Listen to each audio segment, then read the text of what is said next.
talking about growth in that way? Well, of course you want to rip down regulations. Of course you don't care about the natural world.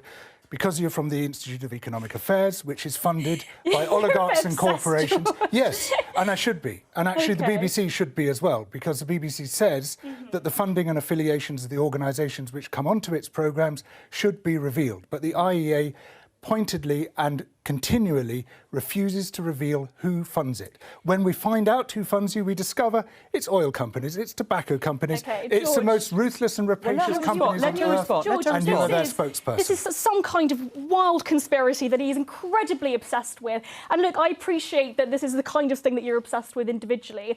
I would like to actually talk about the policy matters at hand, because I actually would like to talk about the way in which people in this country are suffering. And on whose behalf are you talking?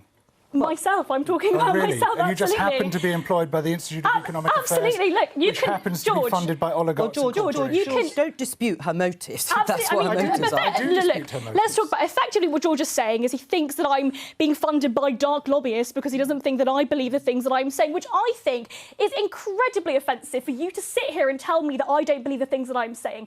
I come from countries that have been decimated by socialism. I believe in individual liberty. I believe in free markets, and I believe in people having the power to spend their own money without governments taking it from them. So I'm incredibly offended by this insinuation. And like the other dark money think tank staff, all right, who are lavishly funded. Listen, George, just